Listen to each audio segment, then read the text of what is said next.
Any Besant lodge of theosophical society Chhattisgarh में आप सभी भ्राताओं और मेंबर्स का मैं बहुत बहुत हार्दिक स्वागत करता हूं।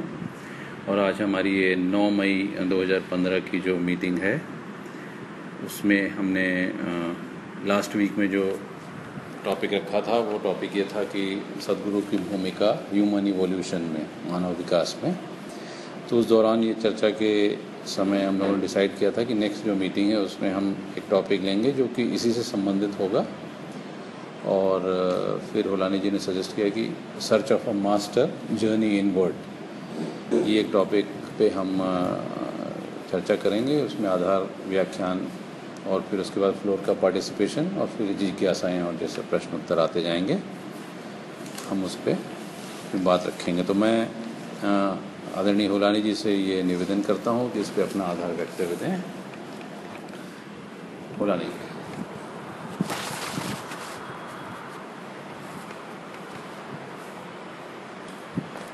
सभी बंधुओं से मेरा नमस्कार। पिछली मीटिंग से संदर्भित ही इस बार सब्जेक्ट लिया गया और जैसा कि अध्यक्ष महोदय का आदेश था कि मैं आइस ब्रेक करूं और आगे बढ़ूं, तो जैसे ही मैंने सोचा कि ब्रेक की बात जहाँ आती है वहाँ अध्यात्म क्या बोलता है। जहाँ ब्रेक की बात आती है वहाँ तो हथौड़े की बात आती है, और हथौड़ा साधारण आदमी मारता है तो पत्थर के टुकड़े कर देता है। टुकड़े होने से अहम के टुकड़े कहाँ हुए। हथौड़ा तो सद्गुरु का पड़े तभी चेतना को चोट लगती है और तभी अहम विगलित होता है।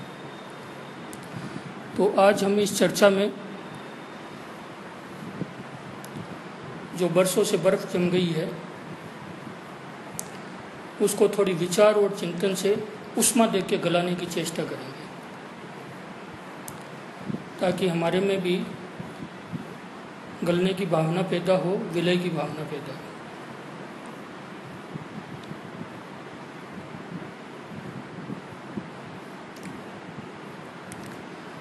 पिछली मीटिंग के बाद में सबको ये ऐसा लग रहा था कि इस विषय से संबंधित लगभग सभी बिंदुओं पर पूर्ण विचार हो गया है। मैं घर जाकर के जब एकांत में बैठा तो मुझे लगा कि आज तो हम सिर्फ A for apple B for boy कर पाए हैं, पूरी किताब कहाँ पढ़ पाए। जो कहा जाना था वो बहुत कम कहा गया था, जो छूट जाना था वो बहुत छूट गया है। इसलिए आज हम उसी चर्चा को आगे बढ़ा रहे हैं। जब हम गुरुओं और महात्माओं की बात करते हैं हमारी थियोसॉफी में, तो विशेष रूप से गुरुदेव महात्मा कुथुमी, महात्मा हिलेरियन, महात्मा चौहान विनीशियन एवं श्वेत संघ के कई गुरु और सिद्ध पुरुष के नाम आते हैं। और ऐसा कहा जाता है कि थियोसॉफी के संस्थापकों में प्रमुख रूप से मास्टर एम और मास्टर KH का प्रमुख हाथ है। उनका पूर्ण नाम मैं भी नहीं जान पाया। इन्होंने मैडम ब्लाउटस्की और मैडम कॉलिंस को जो है प्रभावित करके और सारी थियोसॉफी की संरचना की थी। इन्हीं महात्माओं ने मैडम ब्लाउटस्की, मैडम एनी बेसेंट, लेडविटर और अल्काट, इन सब लोगों को प्रेरित किया था, सहयोग दिया था और मार्गदर्शन दिया था। उसके कारण जो थियोसॉफी आज हमारे सामने है वो रूप ले पाई। और ये सब महात्मा जो थे अशरीरी रूप में इन्होंने सहायता की थी। तो हमको ये सब चमत्कार लगता है कि अशरीरी रूप में सहायता भौतिक व्यक्तियों को करके और ऐसी संस्था को खड़ी कर देना, परंतु ये कोई चमत्कार नहीं है। हम यदि समझें तो सिद्ध महापुरुषों के नियंत्रण में पंच महाभूत, पांचों तत्व पृथ्वी, जल, अग्नि, वायु और आकाश होते हैं। इनमें से एक या एक से अधिक आवश्यकता के अनुसार वो अपने काम में लेते हैं और कभी कभी आवश्यकता के अनुसार अपनी संकल्प शक्ति के द्वारा वो पांचों तत्वों का संगठन करके और अल्पावधि के लिए अपना भौतिक शरीर धारण कर सकते हैं और फिर इन तत्वों का विघटन करके वापस अदृश्य भी हो सकते हैं। इसका एक प्रमुख उदाहरण है महात्मा कुथुमी, जो इस संस्था के संस्थापकों में से है। इस संस्था के संगठन से संबंधित एक दुविधा को दूर करने के लिए भौतिक शरीर धारण करके और अडियार में आए थे और उस समस्या का समाधान करके वापस चले गए थे। जाते समय वो अपनी पगड़ी छोड़ करके गए थे। वो आज भी अडियार में सुरक्षित पड़ी है। वैसे ही मेरे दादा गुरु शाहजहाँपुर के पूज्य रामचंद्र जी महाराज, जिनको हम प्रेम से बाबूजी महाराज कहते हैं, उनका महाप्रयाण 1983 में हुआ था। उस 1983 के बाद हमारी मिशन में जितने भी साधक अभ्यासी के रूप में हैं और गुरुदेव है, उनको उन्होंने ऊपर, हम एस्ट्रल प्लेन को ब्राइटर वर्ल्ड बोलते हैं, तो ब्राइटर वर्ल्ड से बैठे बैठे उन्होंने अपने एक माध्यम को चुन करके 1983 के बाद आज तक हम लोगों को 2500 से अधिक मैसेज भेजे हैं। हमको दिशा निर्देश देने के हिसाब से, गाइड करने के हिसाब से, सहयोग करने के हिसाब से और हमारी किसी भी दुविधा को दूर करने के लिए वो हर समय आज के दिन भी तत्पर है। लेटेस्ट में 30 अप्रैल को उनका मैसेज आएगा और उनके मैसेज का 4 वॉल्यूम अभी तक प्रकाशित हो चुके हैं। जहाँ गुरु और शिष्य के खोज की बात आती है, एक विचित्र बात है कि पिछली मीटिंग में भी 1-2 बिंदु उठे थे, वो बहुत ज़्यादा क्लेरिफाई हुए बिना रह गए थे। जैसा कि किरण भाई ने कहा था, तो होता यह कि जहाँ गुरु और शिष्य की बात आती है वहाँ शास्त्र बीच में आके खड़ा हो जाता है।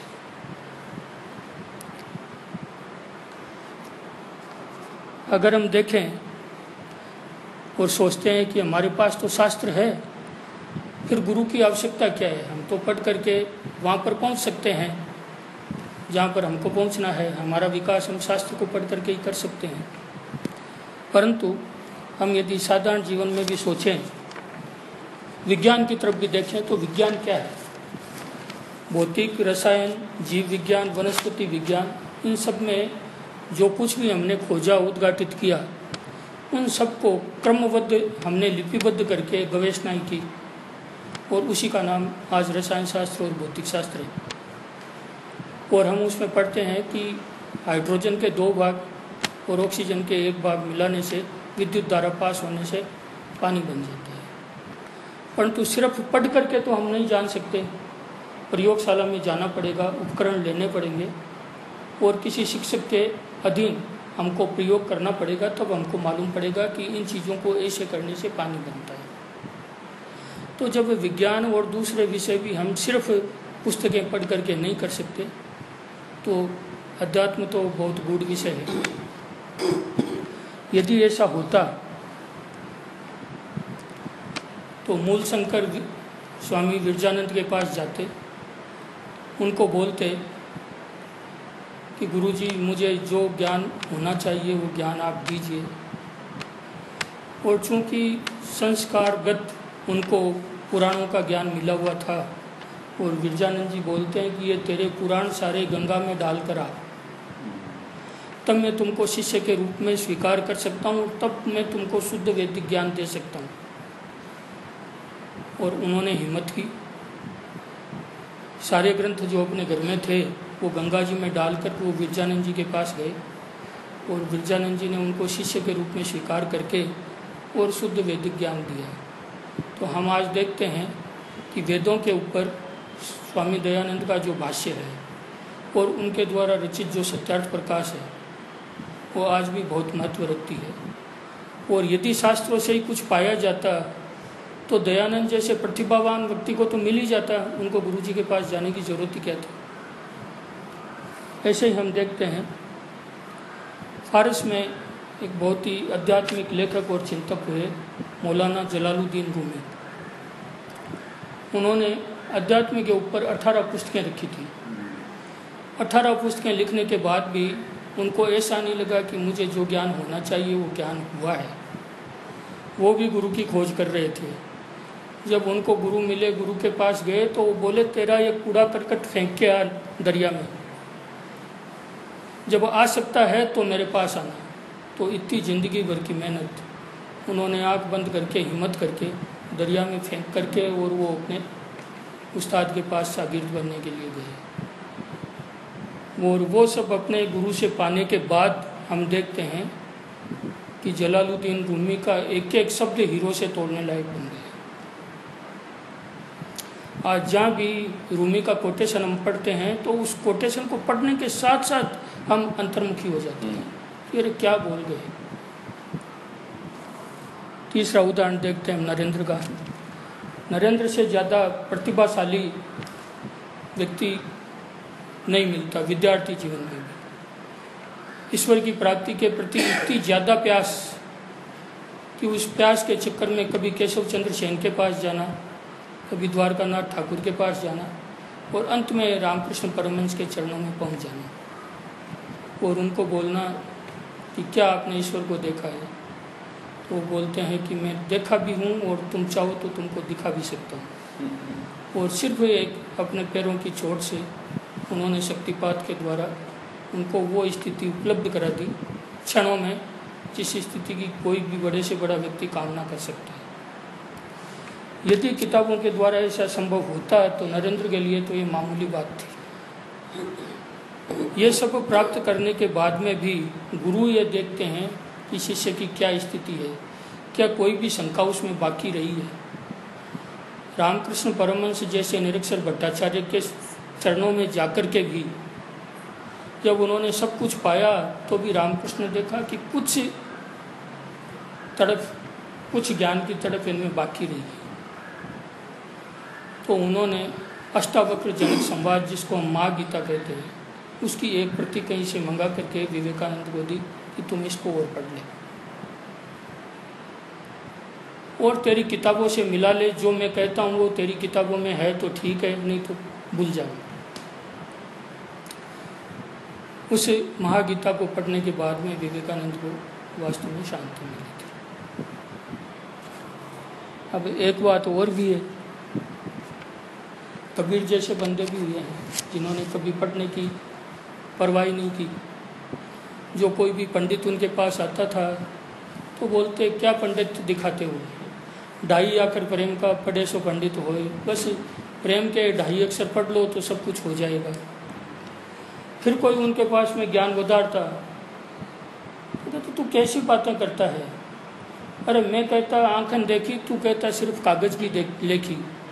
तो तेरी कागज़ की लेखी में क्या पड़ा है, मैं जो बोल रहा हूँ वो आंखों की देखी बोल रहा हूँ। यदि तुमको वास्तव में देखना है तो मेरी बात ध्यान से सुन।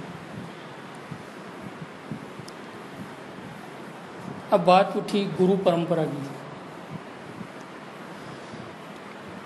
हम ऊपरी तौर पर यह सोचते हैं कि ये गुरु परंपरा, जैसा कि हमने चर्चा की थी, यह पूर्व में भारत में ही है और भारत की अध्यात्म के लिए ये गुरु परंपरा, गुरु शिष्य की बातें ये विशिष्ट देन है।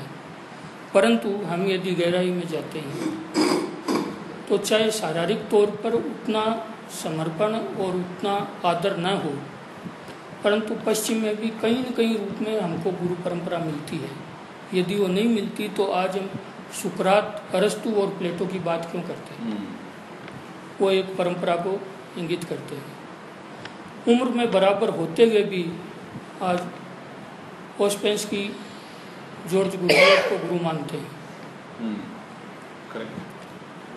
वैसे ही उस दिन बात चली थी, कबीर के कोई गुरु नहीं थे, जीसस के कोई गुरु नहीं थे।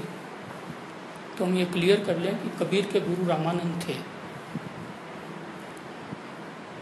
कबीर जब गुरु को खोज रहे थे और उनकी समझ में नहीं आ रहा था, उनको एक ही चीज़ समझ में आ रही थी कि मुझे रामानंद से ही ज्ञान प्राप्त हो सकता है और मुझे वो स्वीकार करेंगे कि नहीं करेंगे। तो उन्होंने पता लगाया कि स्वामी रामानंद जो है सुबह सुबह गंगा स्नान करने के लिए जाया करते थे। तो कबीर गंगा जी के घाट पर जिस घाट से वो स्नान करने के लिए जाते थे वह अंधेरे में सीढ़ियों में जाकर के आधी रात्रि को बैठ गए थे। और जब रामानंद सुबह तड़के स्नान करने गए तो अंधेरे में कबीर के शरीर पर उनका पैर लग गया था। पैर लगते ही उन्होंने देखा कि किसी के मेरा पैर लग गया, तो बोले राम राम। कबीर बोले हो गया। और कबीर वहाँ से उठ के आ गए और उसी दिन से उन्होंने रामानंद को अपना गुरु मान लिया था। बात हम जीसस की करते हैं। जीसस की ज़िंदगी में 30-32 साल जो है पूरे क्रिश्चियनिटी के इतिहास में जीसस गायब रहे। क्रिश्चियनिटी के इतिहास में उस कालखंड का कहीं कोई जिक्र नहीं है और कई अध्येताओं ने उस कालखंड के ऊपर रिसर्च करके पुस्तकें लिखी है। एक मेरे भी हाथ में पुस्तक आई थी, लगभग 500 पेज की। तो उन्होंने ये प्रूफ किया था कि उन 30-32 सालों में जीसस कहाँ कहाँ गए थे, उसका मैप, किन से मिले थे। और जीसस उस पूरे पीरियड में, अधिकांश पीरियड में भारत में रह करके बौद्ध भिक्षु के रूप में उन्होंने साधना की थी। कश्मीर के साइड में पहलगाम के पास आज भी बोलते हैं कि जीसस की वहाँ पर कब्र है। और इतना बड़ा व्यक्ति जहाँ पर रहता है तो उस पर उनका भौगोलिक प्रभाव भी पड़ता है। तो कहते हैं कि काश्मीरियों की बनावट पर, काश्मीरियों के चेहरे पर आज भी थोड़ा बहुत यहूदीपन का छाप है। और जीसस उस कालखंड से पहले जीसस के जो उपदेश थे वो एक साधारण व्यक्ति के, गडरिया के, अनपढ़ लोगों के सामने उपदेश होने चाहिए, वो उपदेश है। ये इस तरह से साधना करने के बाद ही समझ में आता है कि जो जीसस मुखर हुए वो जीसस ही सरमन ऑन द माउंट बोल सकते हैं, दूसरा कोई बंदा नहीं बोल सकता। तो हम कैसे कह सकते हैं कि जीसस के कोई गुरु नहीं थे? बिना गुरु की परंपरा के उनको भी ये मिलना मुश्किल था। ऐसे ही हम बात करते हैं तो आधुनिक समय में हम ओशो की बात करते हैं। ओशो के किसी गुरु का उल्लेख नहीं है। मैंने भी ओशो के बारे में बहुत अध्ययन किया, परंतु ओशो के गुरु का या ओशो की पूर्वधारा का कहीं उल्लेख नहीं है। परंतु ओशो के एक प्रमुख शिष्यों में एक शिष्य थे, वो जबलपुर रहते थे और काफ़ी गहरी साधना किया करते थे। एक दिन ध्यान के दौरान उनको एक तिब्बत की बौद्ध मोनास्ट्री दिखी।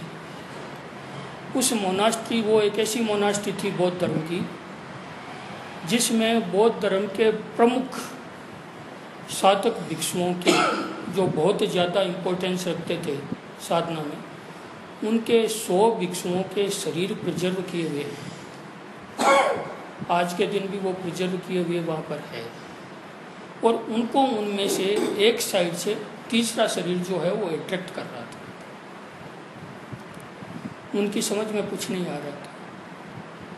जब वो ओशो से मिले तो उन्होंने कहा कि ध्यान के दौरान एक दिन मुझे ऐसा दिखा, उसका क्या अर्थ हो सकता है? तो ओशो ने कहा कि मेरे एक जन्म का वो शरीर है, वो शरीर जो है वो 1 नंबर से 3 नंबर नहीं है, 100 से 99, 98 है। तुमने ठीक पकड़ा है और तुमको वो अट्रैक्ट इसलिए कर रहा था कि वो मेरा शरीर था। तो हम कैसे समझें कि ओशो भी किसी गुरु परंपरा से या किसी कोई भी धारा से या किसी साधना के किसी क्रम से जुड़े हुए नहीं थे? नहीं तो इतनी बड़ी प्रज्ञा पैदा नहीं हो सकती। अब इन सब में सिर्फ एक ही व्यक्ति मुखर होकर के सामने आता है जिसके पीछे गुरु परंपरा दिखाई नहीं देती है, वो है बुद्ध। यदि हम देखें तो बुद्ध के पीछे और बुद्ध के पूर्व जन्म के जो लक्षण थे जो इस जन्म में प्राप्त होने थे वो उनकी माँ को स्वप्न में जरूर प्राप्त हुए थे, परंतु बुद्ध के पीछे की धारा का हमको पता नहीं है। जैसे महावीर के पीछे की धारा 23 तीर्थंकरों की है। तो बुद्ध की जो पूरी साधना पद्धति है वो नकार की साधना पद्धति है। और उन्होंने उस समय के जो जितने भी स्थापित सत्य और जितने भी स्थापित शास्त्र थे, वो चाहे वेद हो, चाहे उपनिषद हो, चाहे पुराण हो, उन सबको नकार दिया था और उन्होंने ये कहा था कि मैं खाली स्लेट होकर के और उस सत्य को मेरे ही साधन के द्वारा शुरुआत से स्टेप बाय स्टेप में प्राप्त करना। हो सकता है कि इसलिए उनके पीछे हमको किसी धारा का पता नहीं। और बुद्ध के कारण से ये भी हुआ कि जो शास्त्रों में हमको आकर्षक शब्द जो मोक्ष के और जो ऐसे ही बड़े शब्द हमको आध्यात्मिक विकास के मिलते थे, उनको बुद्ध ने उनको भी निषेध की भाषा में परिभाषित किया और उन्होंने मोक्ष को निर्वाण कहा। उसके चलते उस समय के जो भी विद्वान, जो भी पांडित्य वाले, जो भी हिंदू धर्म के अधिष्ठाता थे उस समय के, वो सारे नाराज हो गए। पंडित देखे कि यदि निर्वाण का मतलब हक से दीपक बुझ जाना है तो उसमें आकर्षण कहाँ रहा, हमारी दुकानदारी कैसे चलेगी, हम कैसे समझाएंगे। तो बुद्ध एकमात्र रिबेलियस होकर के उस समय पूरी की पूरी परंपरा के विरोध में खड़े हुए थे। परंतु हम बाहर से देखते हैं तो हमको विरोध लगता है, अंदर से तो एक तारतम्य पूरा का पूरा लगता है। बुद्ध की पूरी वाणी गीता का दूसरा अध्याय ज्ञान योग लगती है।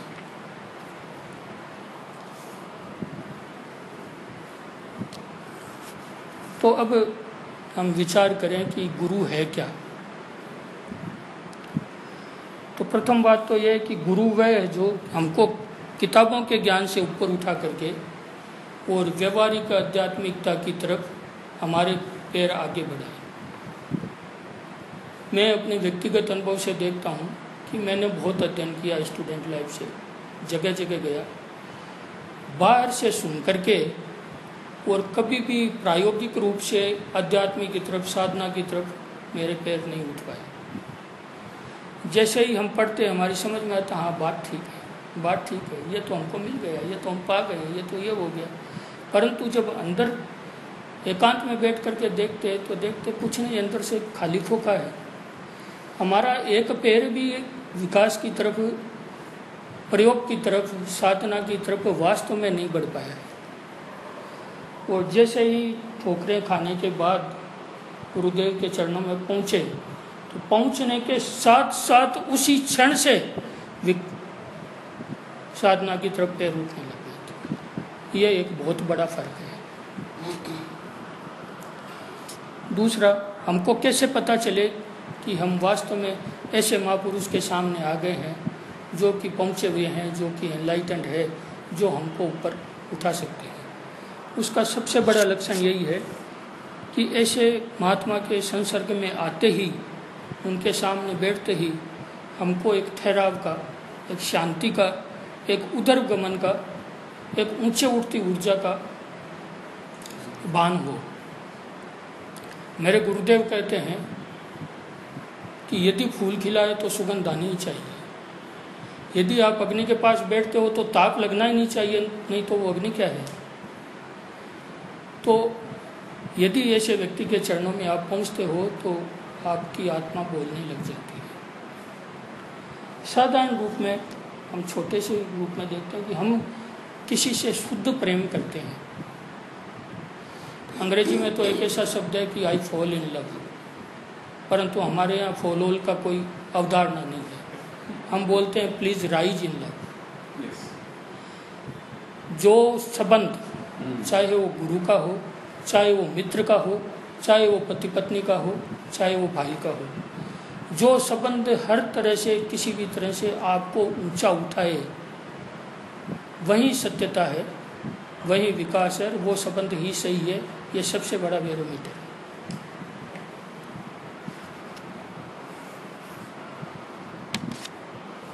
अब हम माने कि गुरु एक पावर हाउस है। जैसे हम हमारी आंखों से देखते हैं कि सूर्य एक पावर हाउस है, परंतु सूर्य की शक्ति को हम ऐसे तो ग्रहण नहीं कर सकते। हमको किसी न किसी उपकरण के द्वारा, किसी प्रिज्म के द्वारा उसको, शक्ति को अपने हिसाब से संकलित करके हमको उपयोग करना पड़ेगा। वैसे ही हम गुरु के पावर हाउस से शक्ति कैसे निश्चित करें और हमारे उपयोग में लें, इसके लिए गुरु की आवश्यकता होती है कि क्योंकि गुरु एक ट्रांसफॉर्मर का काम करता है। और वो ट्रांसफॉर्मर जिस उपकरण को जितने पावर की शक्ति चाहिए उतनी शक्ति वो कलेक्ट करके डिस्ट्रीब्यूट करता है ताकि हम उसको पचा सकें।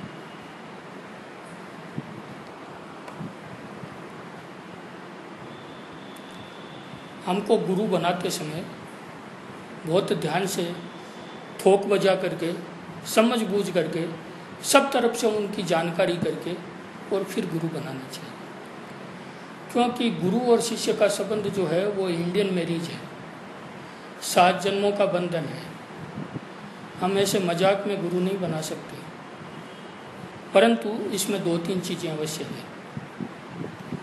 यदि हमने किन्हीं को गुरु बनाया है तो उनके प्रति प्रथम तो हमारा पूर्ण समर्पण होना चाहिए। दूसरा, वो गुरु ऐसे होने चाहिए कि अपने शिष्य की प्रतिभा, अपने शिष्य की ऊर्जा, अपने शिष्य की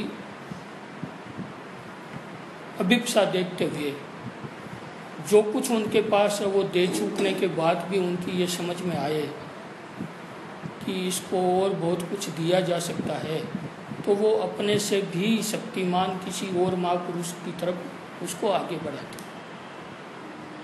या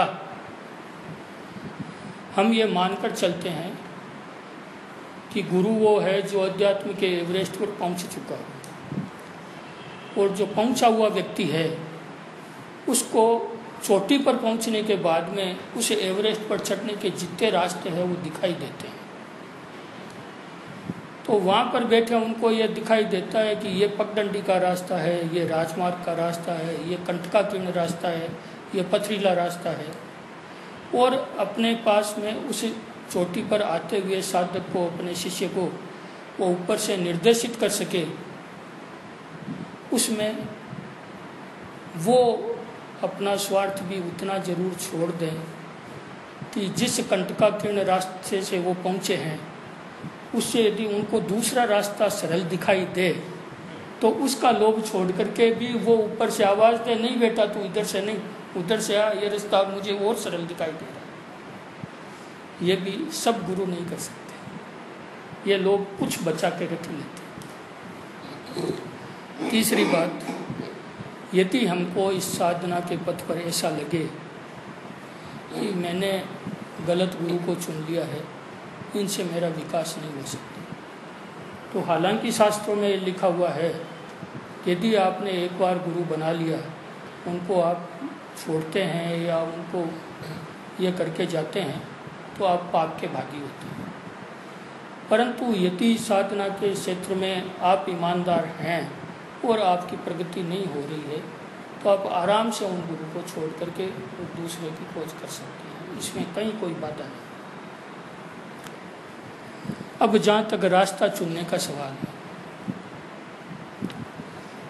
ये सिर्फ मैं उन बातों को ही ले रहा हूँ जो उस दिन छूट गई थी, कहीं पुनरावृत्ति नहीं हुई। हम जहाँ पर पैदा होते हैं, जिस घर में पैदा होते हैं, जिस धारा में पैदा होते हैं, वो संस्कार, वो पद्धतियाँ हमको परंपरा से मिलती हैं। परंतु कई बार हम देखते हैं कि हमारा जन्म ऐसी जगह हो जाता है जो हमारे पूर्व जन्म के संस्कार से मेल नहीं खाती, हमारी पूर्व जन्म की साधना से मेल नहीं खाती। तो कभी कभार ऐसा होता है कि हमको तो ये शिक्षा दी जाती है कि जहाँ हम पैदा हुए हैं, जो चीज़ें हमको मिली है उनको ही हमको ग्रहण करके चलना है। पर हम साधारण जीवन में ये देखते हैं कि हमको यदि बुखार होती है या कुछ रुग्णता होती है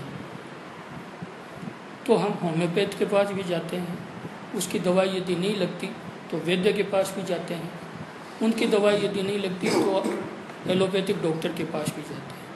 हम हमारे शरीर को स्वस्थ करने के लिए ये विचार नहीं करते कि कौन सी पैथी काम करेगी, जो भी पैथी काम कर जाती है उसको हम एडॉप्ट कर लेते हैं। परंतु क्या मालूम क्यों एक साधारण पढ़े लिखे व्यक्ति से लेकर के एक इंजीनियर, डॉक्टर, प्रोफेसर तक अपने संस्कारों से इस कदर बंधा हुआ रहता है कि जो परंपरा उसको मिलती है उससे यदि उसको कुछ नहीं मिला, उससे यदि उसकी कोई अध्यात्म प्रगति नहीं हुई तो उसको छोड़ने की वो हिम्मत करके और दूसरे को सर्च करने की हिम्मत आज भी लोग नहीं करते।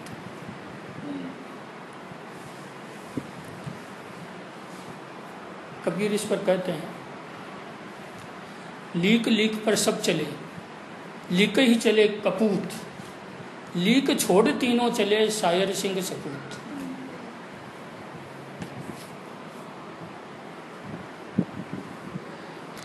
अब हम ये समझें कि ईश्वर का प्रमुख गुण क्या है और मनुष्य का प्रमुख गुण क्या है।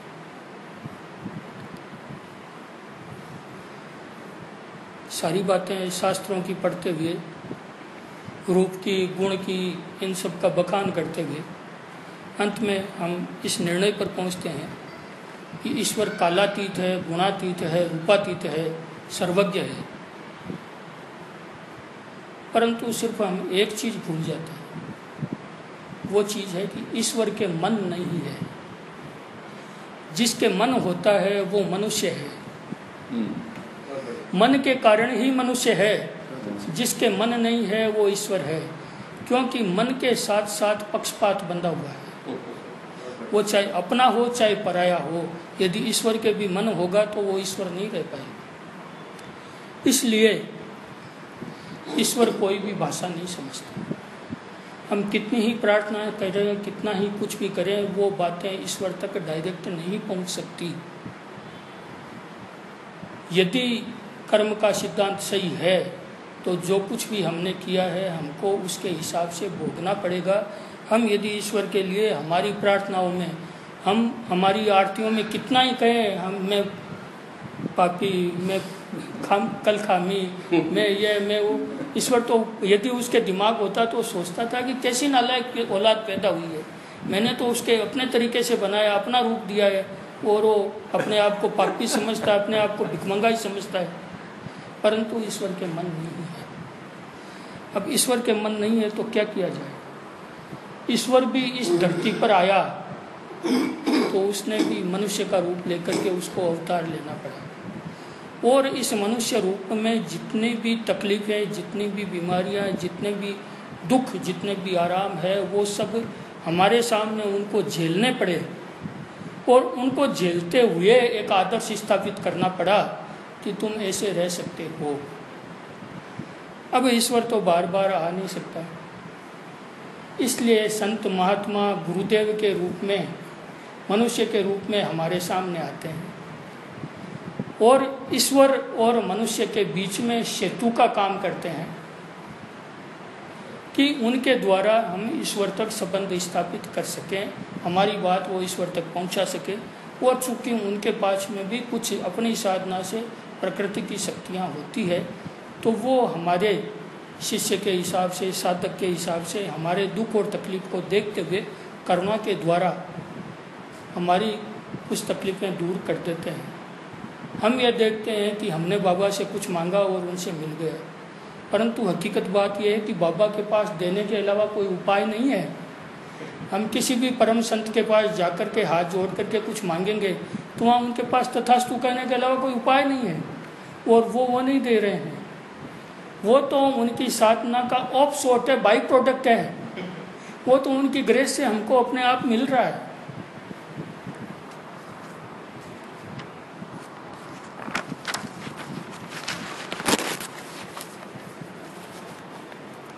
अब जब गुरु की बात आती है तो बात आती है दत्तात्रेय जी। कहते हैं, दत्तात्रेय जी कहते थे कि उनके 24 गुरु थे, और 24 गुरु में उन्होंने पशु पक्षियों से लेकर के सबको गिना दिया था। मैं कभी कभी सोचता हूँ को हर बात को ग्रहण करने के लिए गहराई में जाना चाहिए। दत्तात्रेय जी जो चीज़ को इंगित करते हैं वो चीज़ वास्तव में जो गुरु और शिष्य की बात होती है वो वाली बात नहीं है। हम इस जन्म में, मनुष्य जन्म में पैदा होने के बाद जो कोई भी हमारे सामने आता है, जो जीव भी हमारे सामने आता है, वो कुछ न कुछ विशेषता तो लेकर के पैदा हुआ है, और उस विशेषता को हम ग्रहण कर रहे हैं। तो उसमें गुरु बनने की बात नहीं है। वो शिक्षा हम देख करके ग्रहण कर रहे हैं, उन शिक्षाओं का हम संचयन कर रहे हैं, उन शिक्षाओं को हम जिंदगी में उतार रहे हैं। गुरु तो एक ही हो सकता है जिसने हमको दीक्षा दी है, जिसके स्पर्श से हमारा रूपांतरण हुआ है। और ये शिक्षाएं तो हम सबसे ले सकते हैं, ले रहे हैं। दत्तात्रेय जी का ये बोलना जो है वो इस मायने में महत्वपूर्ण है कि आप हर किसी से भी सीख सकते हो, परंतु जिस गुरु और शिष्य की बात करते हैं वो बात और है।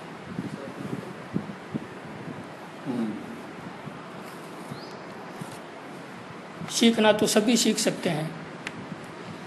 जन्म के बाद जवानी तक हमने भी रोग, बुढ़ापा और मृत्यु देखा है, परंतु बुद्ध तो एक ही है। जाग तो हम हर किसी वस्तु से हो सकते हैं, तो ये उसकी तरफ इशारा है।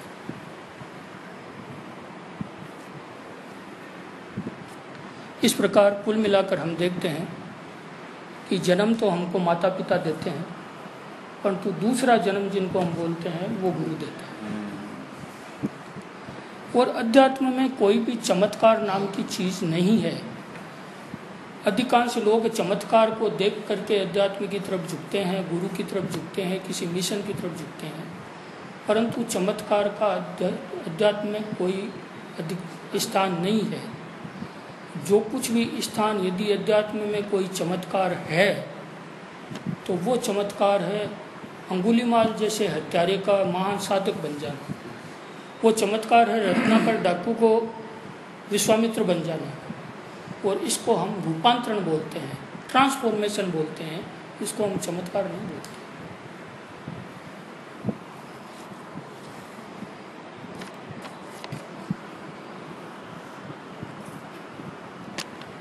अब हम जिस अंतर यात्रा की बात करते हैं, थोड़े से उन पॉइंटों को स्पर्श कर लें। जब साधना की बात होती है तो आज के दिन प्रमुख रूप से दो चीज़ों की चर्चा होती है, एक कुंडलिनी और 7 चक्रों की, दूसरी ध्यान की। आज हम देखते हैं कि दुनिया में जितनी भी संस्थाएं, जितने भी मिशन है, उन सब ने ही धर्म और धर्म की कट्टरता की बातें करनी छोड़ दी है। सभी आध्यात्मिकता की बात करते हैं, क्योंकि आज का युग तर्क का युग हो गया है। कम से कम और कुछ नहीं तो किताबी ज्ञान तो सबको हो गया है, इसलिए सब अपने बुद्धि और तर्क का उपयोग करते हैं। और आध्यात्मिकता की बात करने से एक कम से कम एक सार्वभौमिकता की बात है।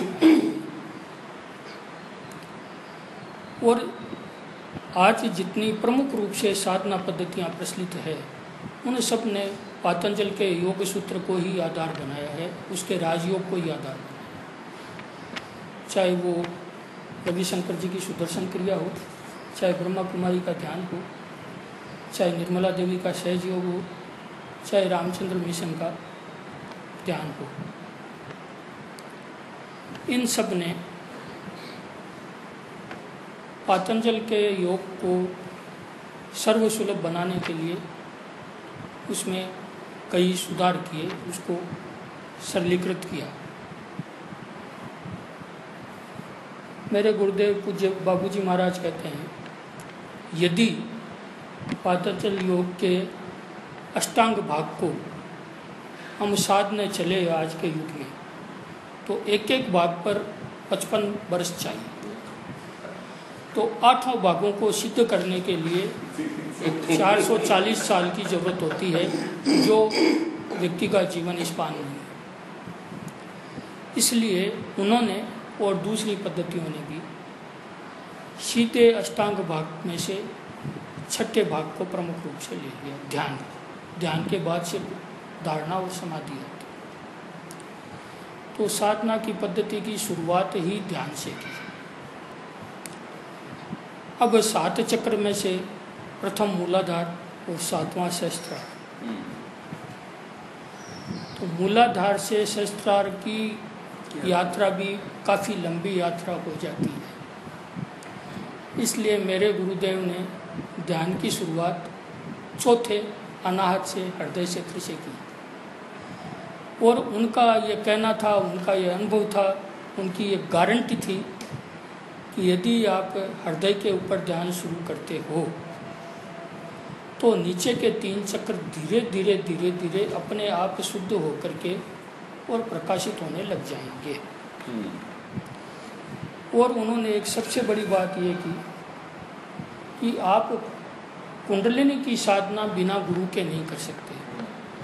जैसे जैसे आप चक्रों का वेदन करके आगे बढ़ते हो तो सूक्ष्म रूप से आपको साधना के पथ पर छोटी छोटी सिद्धियां मिलना शुरू हो जाती है और बिना गुरु के व्यक्ति उन सिद्धियों पर ही अटक करके रह जाता है और मार्ग भ्रष्ट हो जाता है।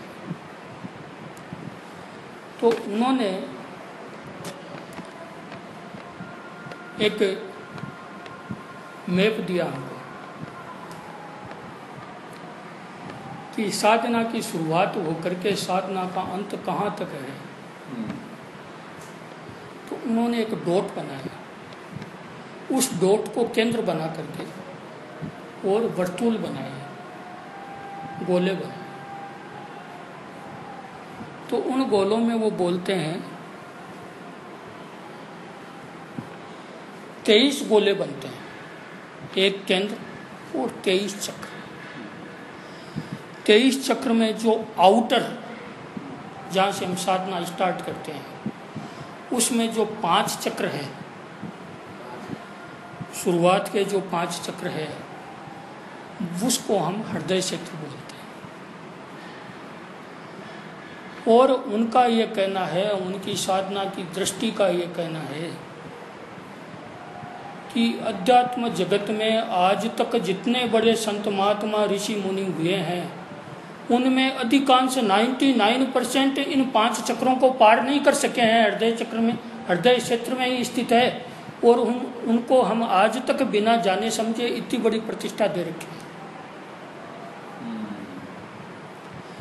और इन 5 जो वर्तुल है हृदय क्षेत्र के, उनको पार करने के बाद में गुरु की अत्यंत आवश्यकता होती है। उसके बाद मनस क्षेत्र स्टार्ट होता है, उसमें 11 चक्र है। उसमें तो बिना गुरु के हेल्प के आप जा ही नहीं सकते किसी हालत में। और जिनको हम अध्यात्म की विभूतियां समझे हैं वो वहाँ गए ही नहीं। वो अपनी दिव्य दृष्टि से बाबूजी महाराज बताते हैं कि मैंने पूरे अध्यात्म क्षेत्र में सबके ऊपर दृष्टि जमा के देख ली और मुझे सबसे ज़्यादा आगे जिनकी स्थिति दिखाई देती है वो एकमात्र महात्मा कबीर है, जिन्होंने शुरुआत के 5 और मनस क्षेत्र के 11 चक्र को पार किए। उसके बाद मुझे कोई पार किया हुआ दिखता ही नहीं। और जो ये मनस क्षेत्र के 11 वर्तुल है, इनके अंत में जो क्षेत्र आता है वो शस्त्रदल कमल का क्षेत्र है। और उस शस्त्रदल कमल के क्षेत्र से ही अर्जुन को विराट रूप दर्शन दिया गया था। वो भी उसके बाद की बात नहीं है। तो बाबूजी महाराज ये कहते हैं कि अध्यात्म के क्षेत्र में आप किसी भी चीज को जो है मंजिल मत बनाओ। आप किसी को भी जो है लास्ट परिसीमा मत समझो। एक बात तो ये है कि मोक्ष क्या चीज होती है। हम जब भी बात करते हैं, जब भी बैठते हैं, जब भी अध्यात्म की बात करते हैं, हमारे जीवन का उद्देश्य क्या है? मोक्ष प्राप्त। बाबूजी महाराज कहते हैं कि यह मोक्ष क्या है। और मैं आपकी कॉलर पकड़ के अभी बोलूं कि इसी वक्त मैं आपको मोक्ष दे सकता हूं, तो आप लेने को तैयार नहीं हैं। और आप बोलते हैं कि जीवन की लास्ट चरम सीमा उपलब्धि जो है मोक्ष है। आप बोलने लग जाओ कि मेरे बेटे की शादी करनी है, मुझे बिजनेस जमाना है, मुझे ये करना है, मुझे वो करना है, थोड़े समय बाद आता हूँ महाराज, अभी तो पीछा छोड़ो। तो वो कहते हैं कि हकीकत बात तो ये है कि मोक्ष आत्मा का होता ही नहीं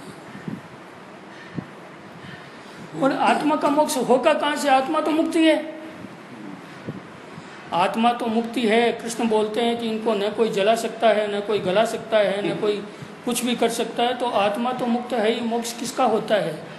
मोक्ष के साथ साथ हम धीरे धीरे बोलते हैं कि मोक्ष के बाद हम जन्म मरण से छुटकारा पा जाएंगे। तो मोक्ष क्या है?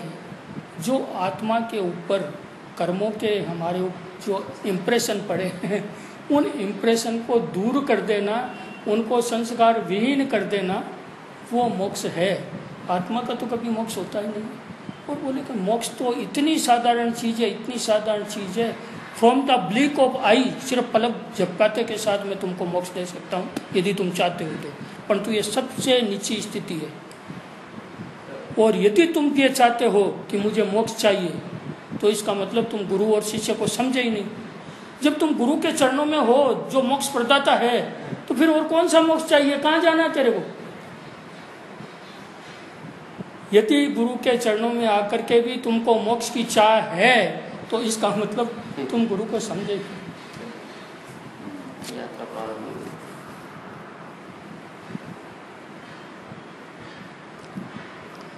तो हम जिस मोक्ष की बात करते हैं, जो कोई भी हमारे सामने आता है, जो कोई भी साधना पद्धति आती है, उसको हम ये बोलें कि मुझे तो इस जीवित शरीर में ही मोक्ष चाहिए, मैं तो उस मुक्ति का मजा इसी जीवन में लेना चाहता हूँ, मुक्त की तरह जीना चाहता हूँ, वो तुम मुझे दे सकते हो तो मुझे उस मार्ग पर चलाओ।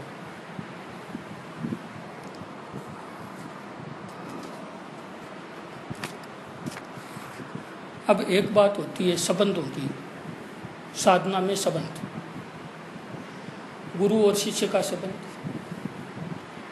पति और पत्नी का संबंध, मित्र मित्र का संबंध, ये सारे संबंध यदि सही तरीके के हो, यदि सच्चा सहयोग मिले, तो व्यक्ति बहुत ऊंचा उठ सकता है। परंतु इन दोनों में दोनों की बराबर आवश्यकता होती है। गुरु यदि ऐसा मिले जो आपको पहुंचाना चाहता है, जो आपको रूपांतरित करना चाहता है, और आप में रूपांतरित होने की अभिप्सा ही नहीं है, तो गुरु क्या कर सकता है? ऐसे ही मेरे यहाँ कहा जाता है कि भौतिक और आध्यात्मिक दोनों जीवन एक पक्षी के दोनों पंख की तरह हैं। यदि किसी का भी बैलेंस सही नहीं है, तो आप सही तरीके से जीवन नहीं जी सकोगे, सही तरीके से विकास नहीं कर सकोगे। और मेरे गुरुदेव तो कहते हैं कि ईश्वर कोई बेवकूफ़ थोड़ी था कि उसने पुरुष को भी बनाया और स्त्री को भी बनाया, और आप नासमझी की तरह ब्रह्मचर्य की बात कर रहे हो। तो ये ग्रस्त जीवन इसलिए बनाया है कि पुराने ज़माने में हम जाकर के वनों में तपस्या करते थे, कष्ट सहते थे, कांटे गड़ते थे, धूप थी, सब तरह की तकलीफ़ें थी। वो पुराने जीवन की तपस्या थी। आज के जीवन में इस ग्रस्त में रहते हुए, इस जीवन में रहते हुए, लोगों के उलाहने सुनते हुए, लोगों के धोखे खाते हुए, लोगों की तकलीफ़ें पाते हुए, सब कुछ कष्ट देखते हुए यदि हम समदृष्टि अपना सकते हैं, तो वो आज के जीवन की साधना है। उस साधना में भी जो साधना हमको बताई जाती है, जो हमारी गृहस्थ की साधना है, उस साधना का ऐसा तालमेल है कि आप उस साधना में, उस ध्यान में, जीवन के दैनिक पूरे कार्य व्यवहार में, इवन रात के पति पत्नी के सेक्स को भी आप ध्यान बना सकते हो। आप ऊंची स्थिति में पहुंचने की सीढ़ी बना सकते हो, यदि दोनों में आपस में सही तरीके से सहयोग हो तो। हमारे शास्त्रों में एक शास्त्र की विधि जो पैदा हुई थी तंत्र के रूप में, उस तंत्र को लोगों ने इतना बदनाम कर दिया था अपनी कामनाओं के चलते, अपनी सिद्धियों के चलते। परंतु यदि हम सोचें तो उस तंत्र को हमारे घर में, हमारे पति पत्नी के बीच में ला कर के यदि साधना का रूप अपनाया जाए, तो वो तंत्र जो है भ्रष्टता से गंगा जल जैसा पवित्र बन सकता है। इसलिए सन्यासी को तो एकांगी साधना मिली है। वो इस जीवन को छोड़ करके बाहर जाकर के वन में बैठ करके और साधना करता है, वो तो एक पक्षी है। और यदि साधना करने के लिए उसको इस दुनिया को छोड़ना पड़े तो भगवान ने इस दुनिया में भेजा क्यों? यदि आप घर में गृहस्थी में बैठ करके दिन और रात के सारे कार्यकलापों में ऑनेस्टली अपने रिलेशन में सहयोग पाते हुए, सहयोग देते हुए, साधना करते हुए ये जीवन बिता सको, ये जीवन हमको इसलिए मिला। इसमें ज़रूर हमको ईमानदार रहना चाहिए मित्र मित्र के प्रति। नहीं तो मैंने देखा है कि कई मित्र एक दूसरे की स्मोकिंग और शराब छुड़ाने के लिए बात करते हैं, उनको छुड़ाने की और खुद पीने लग जाते हैं।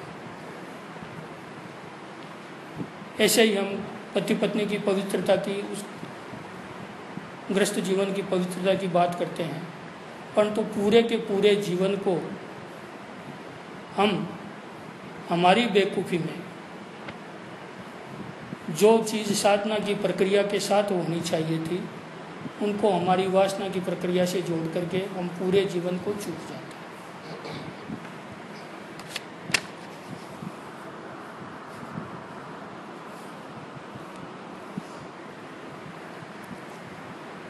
अब एक चीज़ होती है, हम कहीं पर जाते हैं, किसी चीज़ को अपनाते हैं तो उसके प्रति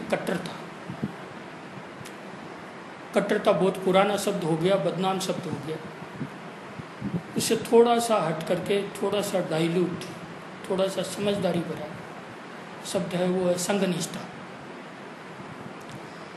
हम किसी भी चीज़ को अपनाते हैं तो हम एक संघनिष्ठा का अनुशासन ले लेते हैं और हमारे मन में ये भाव आ जाता है कि बस हमने जो पाया है दुनिया में सर्वोत्कृष्ट चीज़ यही है, और हम वही सब जगह ज्ञापित करने लग जाते हैं। परंतु इसमें भी हमको सोचना चाहिए कि आज चाहे कोई भी पद्धति हो, कोई भी मिशन हो, किसी में 10 लाख, किसी में 50 लाख, किसी में 1 करोड़ अनुयायी है, तो बाकी ये 2-2.5 अरब लोगों का क्या होगा? यदि सिर्फ यही मोक्ष प्रदान करेंगे, यही आगे पहुंचाएंगे, तो बाकी लोगों को क्या होगा? इसलिए दुनिया की बाकी साधना पद्धतियां हैं, उनमें भी दम है, वो भी रास्ते हैं, ऐसी बात नहीं है। और पुराने जो धर्म थे, वो चाहे जीसस का धर्म हो, चाहे मोहम्मद का धर्म हो, चाहे हमारा हिंदू धर्म हो, चाहे बौद्ध धर्म हो, चाहे जैन धर्म हो, और आज के जो भी जितने भी साधना पद्धतियाँ, जितने भी मिशन हैं, उनको हम एक तरफ से गहराई से देखें तो मुझे ओशो की बात आती है। एक उनकी पूरी प्रवचन श्रृंखला है, बहु तेरे है घाट। वो बोलते हैं कि अध्यात्म की नदी तो एक है, वो पूरी कलकल बह रही है, हम सब ने अपने अपने घाट बना दिए। अब उनमें कोई घाट जो है पथरीला है, कोई घाट में बॉर्डर पड़े हुए हैं, कोई घाट कडप्पा पत्थर का बना हुआ है, कोई संगमरमर का बना हुआ है, कोई ग्रेनाइट पत्थर का बना हुआ है। पर हम घाटों की चमक दमक से उन घाटों के ऊपर नहीं आए। वैसे ही कोई घाट मोहम्मद का है, कोई जीसस का है, कोई बुद्ध का है, कोई कृष्ण का है। पर इन घाटों की उपादेयता क्या है? किसी भी घाट पर हम पहुंच करके जब तक हम नदी में नहीं उतरेंगे तब तक कुछ नहीं है। तो इन घाटों की उपादेयता यही है कि ये नदी में उतारने के लिए सीढ़ियों का काम करें। एक बार उस नदी में हम उतर गए तो घाट का काम पूरा हो गया। ये यदि हम अभी जो कुछ भी दुनिया में चल रहा है उसको गहराई में, आत्यंतिकता में जाकर के उसके अंदर की सच्चाई, उसके अंदर की एक रूपता, उसके अंदर की गहराई जाकर के देखें तो कोई तरह का द्वंद्व है ही नहीं। ये द्वंद्व तो सारे पैदा किए हुए द्वंद्व। एक बात और, मैं मेरे जीवन में, स्टूडेंट लाइफ में, जवानी में बहुत ज़्यादा शर्मीला था। लोगों से बात करते हुए भी मैं बहुत कम बोलता था। जैसे मैं ओशो के संपर्क में आया, ओशो के साहित्य के संपर्क में आया, तो पहले तो मैं चमत्कृत रह गया कि ऐसी प्रज्ञा भी कोई हो सकती है जिसने किसी भी विषय को बोलने से नहीं छोड़ा और इतना बोले कि उसमें पेनेट्रेट कर गए एकदम से, हमको कोई सोचने के लिए कुछ बाकी नहीं छोड़ा। तो क्या ऐसा भी संभव है? एक उदाहरण तो सामने ही था। तो गहराई में मैंने भी थोड़ा सा इस पर काम करना शुरू किया है, तो मेरी भी जबान खुलने लगी और मुझे ये लगा कि ये कैसे हो सकता है। ओशो ने क्या किया था, ओशो जब भी किसी पर बोलते थे तो उनकी आत्मा में ही प्रविष्ट हो जाते, वो ही हो जाते। बुद्ध पर बोलते तो बुद्ध ही हो जाते, महावीर पर बोलते तो महावीर ही हो जाते। उस आत्मा के साथ में तादात्म्य स्थापित कर ले यदि हम, तो चाहे जीवन का छोटा से छोटा व्यवहार हो और चाहे गहरी से गहरी बात हो, हम उसकी वास्तविकता का पता लगा सकते हैं। यह एक बैरोमीटर है, ये बहुत बड़ी कीमिया है। मैं आपको कल की बात बताऊं। कल सुबह मैं चाय पी रहा था तो बाई फॉल्ट संस्कार चैनल खुल गई थी। संस्कार चैनल में एक प्रवचन आ रहा था। उस प्रवचन में कोई स्वामी जी रामायण पर बोल रहे थे। तो कुछ ऐसी सी बात है। अब होता क्या है कि दुनिया में इतने दुख है, इतने कष्ट है, इतनी सब तकलीफ़ें हैं, तो जो चैनल भी हम खोलते हैं वहाँ पर स्वामी जी के सामने बहुत बड़ी भीड़ हमको श्रोताओं की दिखती है। और स्वामी जी जहाँ भी कोई काम की बात बोलना चाहते हैं वहाँ लोग तालियां बजाते हैं, क्योंकि सुनना किसको है। वहाँ तो सिर्फ वो घंटा 2 घंटा टाइम पास करने के लिए, उस वातावरण से दूर जाने के लिए, एक वही जो मार्क्स धर्म को अफीम बोलते हैं वो वाली अफीम का गुटखा लेने के लिए पहुँचते हैं। तो स्वामी जी बोल रहे थे कि हनुमान जी एक तरफ से निकल रहे थे और उस रास्ते पर एक पेड़ के नीचे एक बच्चा सीताराम सीताराम बोलते हुए मूत्र त्याग कर रहा था, लघु शंका कर रहा था। हनुमान जी को गुस्सा आया, अरे भगवान का इतना पवित्र नाम और ये उस नाम को करते करते मूत्र त्याग कर रहा था। उन्होंने उठा करके 2 बेत उसकी कमर पे दे दी और चले गए। अब हनुमान जी रात को प्रभु राम की सेवा करने लगे तो उनकी कमर पर 2 बेत के निशान देखे। तो बोले कि प्रभु आपकी कमर पर ये 2 बेल्ट के निशान। तो बोले कि क्या बताऊं। बोले नहीं, बोलिए आप क्यों। बोले तो तेरी ही पटकी हुई मार है। बोले तो मैंने तो दिन में उस बच्चे पर 2 बेल्ट जमाई थी, वो मूत्र त्याग करते करते आपका नाम ले रहा था। तो स्वामी जी बोलते हैं कि हनुमान, भगवान ने कहा कि हनुमान मेरा नाम तो चाहे कोई मूत्र त्याग करते हुए लो, चाहे कोई घृण करते हुए लो, चाहे खाते हुए लो, चाहे सोते हुए लो, उससे क्या फर्क पड़ता है यदि उसकी चेतना में जागृति पैदा होती हो तो। और लोग तालियां बजा रहे हैं। मेरे मन में उल्टी प्रतिक्रिया हुई। मैं सोचा ये क्या बेवकूफ़ी है और मैंने चैनल को बंद कर दिया। क्यों? यदि हम हमारी चेतना को, हमारी अवेयरनेस को पूर्ण रूप से जागृत रखें तो ये सारी छद्म चीज़ें, ये सारे छद्म उदाहरण, ये तालियां बजाने वाली बातें और ये शास्त्रों में सारे प्रक्षेपण, ये अपने आप दूर हो जाएंगे। हम ही पता कर लेंगे कि ये उपनिषद की बात है कि नहीं, ये हमारे गुरुदेव की बात है कि नहीं, ये कोई उनके नाम से ये बात तो नहीं बोल रहा है। क्यों? क्योंकि हम देखते हैं यदि हनुमान की आत्मा में हम प्रविष्ट करें, उनके साथ तादात्म्य स्थापित करें, तो हम हनुमान को बोलते हैं बुद्धिमताम वरिष्ठम, ज्ञानी नाम अग्रगण्यम। और जो बुद्धिमान लोगों में जो वरिष्ठ है, जो ज्ञानियों में अग्रगण्य है, वो उस बच्चे के बेंच जमाते, ये तो कभी हो ही नहीं सकता।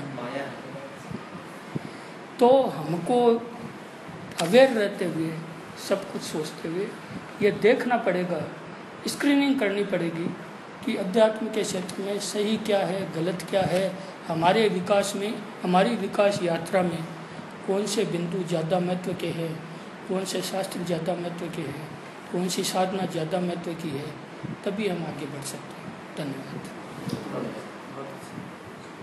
थैंक यू मौलाना जी।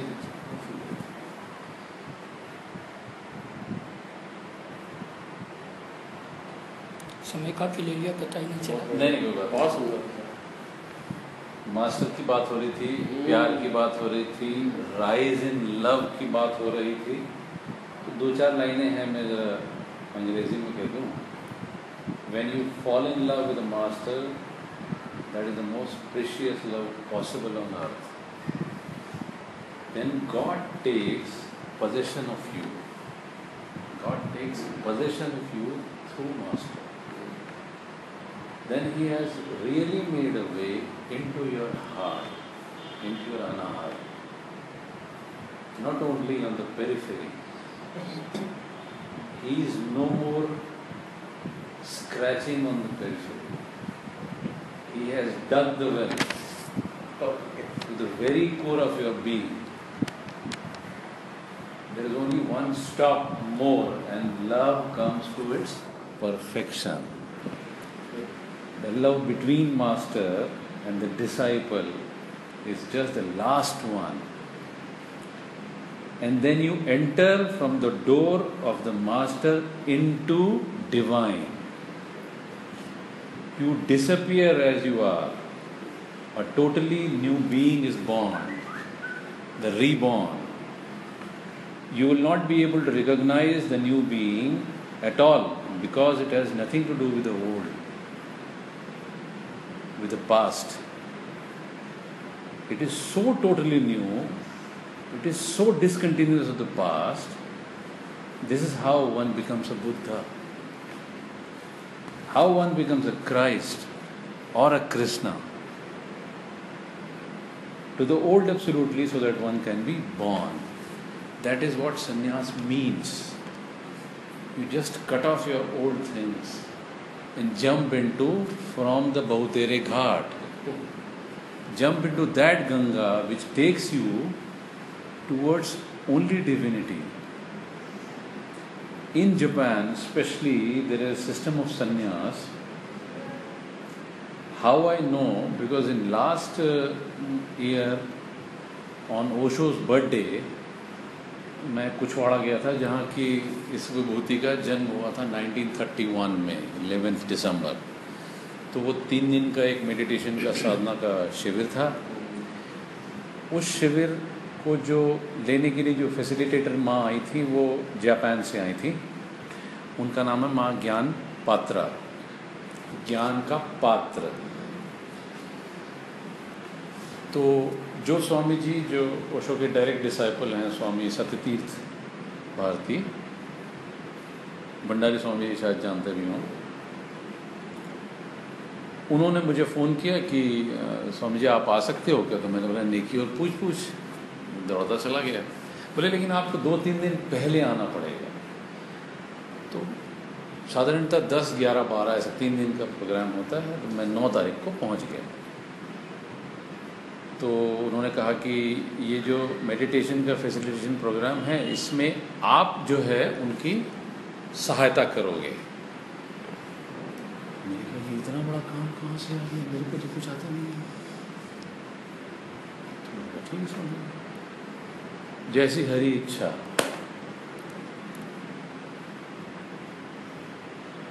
माँ ज्ञान पात्रा को हिंदी आती नहीं, माँ ज्ञान पात्रा को अंग्रेजी भी आती नहीं है ठीक से, सिर्फ जापानीज आती है। वो जापानीज में भी 3-4 प्रकार हैं। मैंने बड़ा परेशान कि ये होगा कैसे करके। तो मैं ऐसा स्वामी जी की तरफ देखूं तो स्वामी जी मुस्कुरा दिए। तो मैं बोला कुछ ना कुछ वो घटने वाला है जो कभी न घटा होगा। ये अपनी बीती सुना रहा हूं मैं आपको। मेडिटेशन साधना शिविर सुबह 6 बजे से स्टार्ट हो गया। अब बांधा ऐसा था कि मतलब 6 बजे से शुरू होना तो 5:30 बजे आपको मेडिटेशन हॉल में पिरामिड में पहुंचना जरूरी है। पहुंच गए। ऐसे करके एक दिन में करीब 6 या 7 ध्यान थे। 3 दिनों तक वो प्रोग्राम चला। वो कुछ जापानीज में कहती थी, मैं उनकी तरफ देखता था और मैं सारा का सारा अंग्रेजी और हिंदी में ट्रांसलेट कर देता था। हिंदी में और अंग्रेजी में सारा का सारा ट्रांसलेट कर देता था। और मैं बता रहा हूँ, मेरे रोंगटे खड़े हो रहे हैं। वो जो शिविर हुआ, शिविर का जब लास्ट प्रोग्राम, सेलिब्रेशन कहते हैं उसको, इसमें सन्यास जो नए मेंबर्स लेना चाहते हैं, जो गेस्ट लेना चाहते हैं, जो मित्रगण लेना चाहते हैं, उनको दिया जाता है। उस सन्यास के बाद, उस सेलिब्रेशन के बाद रात को 10 बजे के बाद कोई उठने को तैयार ही नहीं था। People were just with a Fevicol on that meditation hall. Nobody was interested. तो मैंने पूछा, भोजन की तैयारी है, वहाँ चलें? बोले जाने को जी ही नहीं करता है। तादाद में बहुत ज़रूरी है, जैसे हमने कहा, तादाद में बहुत ज़रूरी है। आप वही हो जाओ, एकदम जुड़ जाओ, आप रुआ रुआ आपका वही हो जाए। आप जो करना चाहो साहब, आप वो वैसे हो जाते हो। जब ये हो गया और एक दिन बाद जब मैं दूसरे दिन उनसे मिला तो मैंने पूछा, स्वामी जी ये जो साधारण भाषा में जिसको चमत्कार कहते हैं, ये घटा कैसे है? पूर्ण समर्पण की भावना, पुरुषों को जिससे जो कराना है वो करा लेते हैं। तुम्हारा काम इस शिविर में ये था। मैंने कहा धन्य हो प्रभु।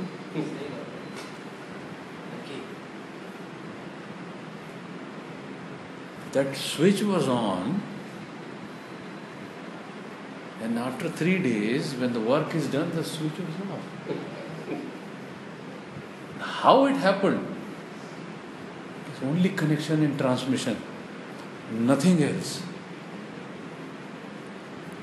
संन्यास is to cut. आप जुड़ते उससे हो लेकिन कटते दूसरे से हो, राइट? इतनी जबरदस्त संन्यास का सेलिब्रेशन मैं अपनी लाइफ में नहीं देखा मैंने। आप वही करना चाहते हैं? हाँ, मैंने मिल गया, वो भी एकदम अद्भुत घटना स्वामी जी। पूर्व में हजारों सालों पहले से संन्यास जो दिया जाता था, उसका एक सिस्टम था, नॉट लाइक टुडे।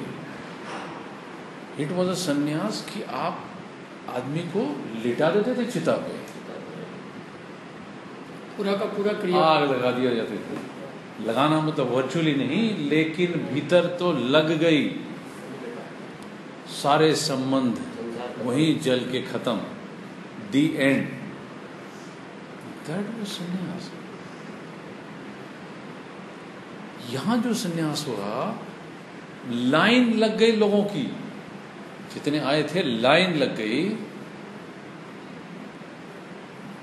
वहां तो लकड़ियां तो आजकल ऑप्शन नहीं है, लेकिन जब ट्रांसमिशन हुआ, ट्रांसमिशन के बाद डिसाइपल गिर गया, और वो ऐसे बिछाई हुई थी उन्होंने छोटी छोटी कारपेट्स, उसमें गिर गया वो। उसको 4 आदमी उठा के ले जाके कोने में छोड़ दिए। कोई 1 घंटे के बाद उठ रहा है, कोई आधे घंटे के बाद उठ रहा है, कोई 2 घंटे के बाद उठ रहा है, कोई 4 घंटे के बाद उठ रहा है। But I have seen person जो बिफोर क्या था और आफ्टर क्या था। It was total change. That is Guru and शिष्य। हैं? चलिए, मैं प्रफुल्ल भाई से निवेदन करूँ कुछ इस पे। आप दीक्षित हैं भंडारी स्वामी जी? थोड़ा सा अपना अनुभव। स्वामी जी ने, अपना अमलानी जी ने इतना अच्छा और इतना सुंदर वर्णन किया है गुरु शिष्य परंपरा का और वंशिष्ट की बताने की संबंधों की गहराइयों का अद्भुत रहता है। सही है। उसके बाद बोलना मेरे लिए तो कम से कम संभव नहीं है। उसके बाद फिर आपका भी जो इतना बड़ा, इतना सुंदर आपका खुद का जो अनुभव आपने बताया, तो मैं तो सिर्फ इतना बता सकता हूँ अपनी खुद की लाइफ का कि मैं वैसे क्या है, हम लोग है महाराष्ट्रियन ब्राह्मण फैमिली से, लेकिन मेरे यहाँ फादर बिल्कुल कोई मतलब नहीं है, ना पूजा ना पाठ, उन्होंने कभी कुछ नहीं किया। एक आर्टिस्ट थे वो, है ना, जे स्कूल ऑफ आर्ट्स से वो उन्होंने अपनी डिग्री ली है, और उसके अलावा म्यूजिक के बहुत अच्छे कलाकार थे। घर में जितना छोटा मोटा पूजा पाठ होता था वो मेरी मदर करती थी, लेकिन मेरी मदर भी ज़्यादा दिन साथ में नहीं रही मेरे। तो मेरा जनरल व्यू ये था कि कोई मतलब नहीं, न मंदिर न मस्जिद न पाठ, कहीं कोई मेरा अटैचमेंट नहीं था। लेकिन मैं 6th या 7th क्लास में था, उस समय मैंने ओशो को सुना, ओशो को अपने सामने। वो मैं मिशन हायर सेकेंडरी स्कूल में पढ़ता था, वहाँ वो एज ए चीफ गेस्ट किसी फंक्शन में आए हुए थे, और उनका जबलपुर उनका 1 घंटे का जो लेक्चर सुना, तो हालांकि उम्र मेरी बहुत कम थी, समझ में भी कुछ नहीं आया, लेकिन ऐसा कुछ लगता है कि वो मेरा टर्निंग पॉइंट था। और उसके बाद भी महर्षि ने कोई दीक्षा का कार्यक्रम तो चालू किया भी नहीं था, तो लेकिन उसके बाद से ऐसा कुछ लगता था कि सारी परिस्थितियाँ, ये सारा अस्तित्व जो है अपने ऐसे कुछ टर्न्स दे रहा है कि लगता था कि ये जो अस्तित्व है यही मेरा गुरु है। और इस अस्तित्व को गुरु मानते हुए नौकरी किया, काफ़ी साल बाद संन्यास भी लिया। 1997 में मैं पूना में जाके संन्यास लिया। हालांकि उस समय भगवान श्री शरीर में नहीं थे, लेकिन उनकी एक बहुत खूबसूरत और बहुत उनकी करीबी एक शिष्या है जरीन, माँ जरीन, उन्होंने मेरे को संन्यास दिया। अच्छा, उसके पहले भी ऐसा लगता नहीं था कि ये ऐसा लगता था कि एक फॉर्मेलिटी है, संन्यास ले लो, एक औपचारिकता है, सभी लोग, मेरे सारे मित्रों ने संन्यास ले लिया है, मैं भी संन्यास ले लूँ। माला उसके बाद यानी ये भी नहीं था कि आपको यानी जो ओशो रोब पहनाते थे वो जरूरी नहीं रह गया था, माला पहनना भी आपका जरूरी नहीं रह गया था, लेकिन फिर भी एक फॉर्मल में संन्यास ले लिया। लेकिन उसके बाद मेरे को समझ में आया कि मैं भले ही फॉर्मेलिटी किया हूँ, लेकिन मेरे अंदर से जो चेंजेस आए हैं वो मैं ही कह सकता हूँ और मैं ही जान सकता हूँ। क्योंकि एक ही चीज़ भगवान जी ने मेरे यानी अपनी पुस्तकों के द्वारा या वहाँ पे जो माँ जरीन बताया कि सिर्फ एक संन्यास की एक ही शर्त है, तुम रोज़ एक मेडिटेशन जरूर किया करो।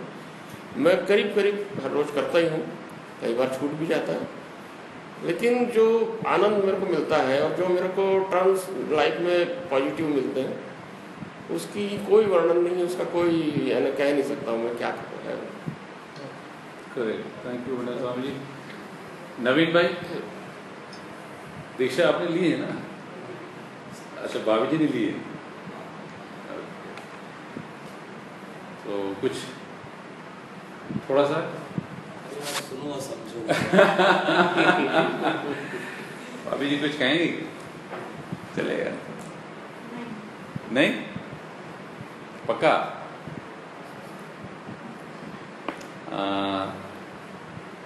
बात हो रही थी जागने की। साधारणतः मूर्छा में जीते हैं हम लोग। जिसने ये देख लिया कि journey inward is the right beginning, उसी की यात्रा उसी समय से शुरू होती है। जब सही डायरेक्शन में यात्रा शुरू होती है, उसका मतलब होता है कि पुराने संस्कारों को स्टैंड स्टिल किया। अब इसके बाद नए संस्कार अपने ऊपर चढ़ने न दूंगा। Just make a halt to the old past junk. From now onwards, try to be a slave. छोटा सा प्रयोग है, आप शायद सब जानते हो, लेकिन ध्यान का तड़का आवश्यक रहता है मीटिंग में। वो तड़का ये कहता है कि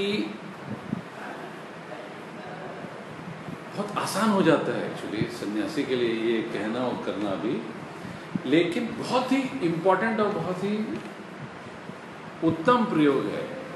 रात को जब नींद आए, जब आप बिस्तर पे अपने जाएं, उस वक्त सिर्फ आपको ये ख्याल रखना है कि जब सुबह मैं उठा था, उससे जो दिन भर के मैंने कर्म किए, वो कर्म एक डायरेक्शन में यूनिडायरेक्शनली हुए, उसको आपको रिकॉल करना है on a reverse direction. Osho ने बहुत उसका उत्तम उदाहरण दिया है। जैसे ही आप रिकॉल करना शुरू करते हो कि मैं अभी लेटा था, इसके पहले उठा था, उसके पहले चप्पल मैंने उतारी थी, उल्टी डायरेक्शन में आप जाते चले जाओ, जाते चले जाओ, जाते चले जाओ, जाते चले जाओ, जाते चले जाओ, जाते चले, जब तक आप सुबह उठे थे। नींद आ गई, आगोश में चले जाओ, सो जाओ, नो प्रॉब्लम एट ऑल। एक 3 महीने का प्रयोग और सब कुछ नया हो जाता है। जहां संस्कार जिस दिन से शुरू करेंगे, बस वहीं तक का बैगेज है आपके पास। उसके बाद हवाई दूसरे टाइप के पंख लग जाते हैं। और कैसा हो जाता है, आपको फिर याद रहता नहीं है, क्योंकि it is not there in your स्मृति। Now you are new every moment. फिर क्षण क्षण वाली जो बात आने लगती है,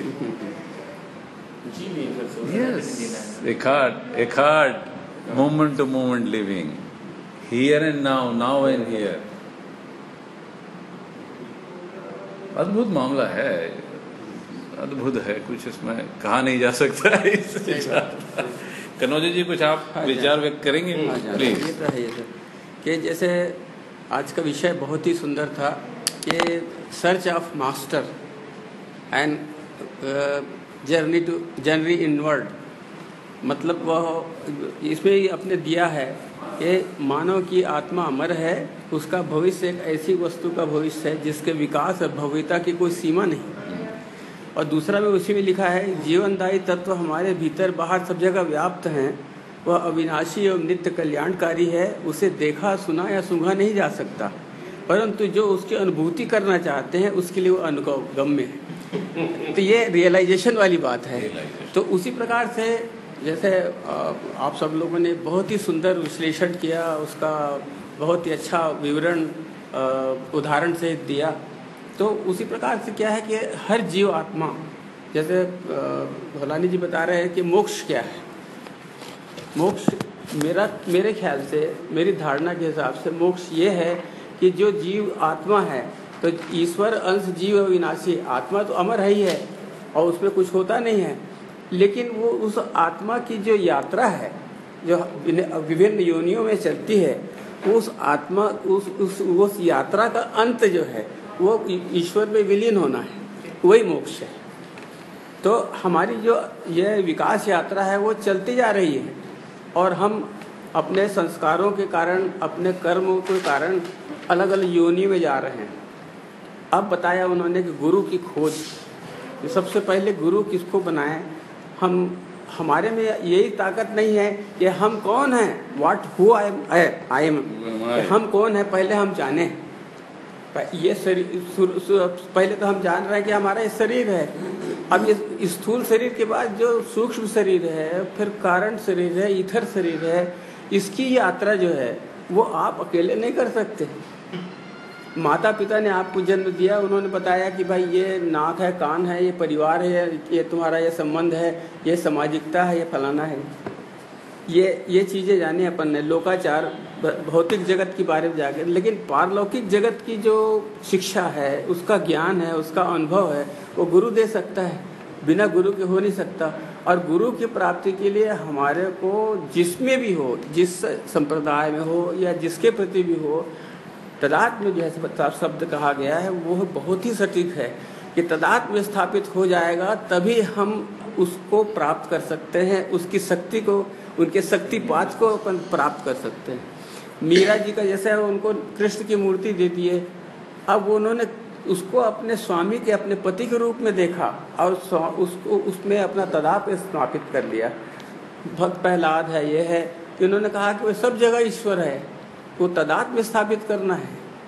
आपने जैसे बताया कि गुरु बनाए, शिक्षा लेने वाली बात है, बिल्कुल सही कहना है कि उससे तादात्म्य स्थापित कर लो कि उसमें कौन सा सद्गुण है जो हम ग्रहण कर सकते हैं और अपनी जो विकास यात्रा है उसको और अच्छा कर सकते हैं।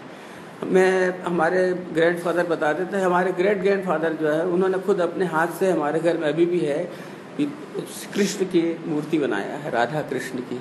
तो राधा कृष्ण की मूर्ति की जब वो पूजा करते थे, ठंड के दिनों में नहलाते थे तो खुद ये हो जाते थे कि भाई ठंड लग रही होगी आपको, यानी मतलब हाँ, ये प्राण जब मूर्ति है तो साधारण मूर्ति है, लेकिन जब उसमें प्राण प्रतिष्ठा हो जाती है तब वही तदात्म्य स्थापित करने वाली बात है कि हम जो कर रहे हैं वो उसको कैसा लग रहा है, हमको कैसा लग रहा है। विपरीत भी होता है ऐसा। यस, हमारे गुरुदेव जब शरीर छोड़े तो उनके शरीर छोड़ने के बाद उन्होंने राम के उपास, भगवान राम के उपासक थे, इनके शरीर छोड़ते ही भगवान राम और सीता लक्ष्मण की मूर्ति से आंसू बह गए। हाँ, जस्ट अपोजिट है, लेकिन मूर्ति भी रिफ्लेक्शन दे रही है, ये तादात्म्य ही है। क्या फिर दूसरी चीज बताई उन्होंने कि गुरु के प्रति पूर्ण समर्पण होना चाहिए, और समर्पण में किसी प्रकार का अहंकार और ये नहीं, लोभ, स्वार्थ कुछ नहीं होना चाहिए। बिल्कुल निष्कपट भाव से, निर्मल भाव से आपको उनकी शरण में जाना है, शरणागति है, परम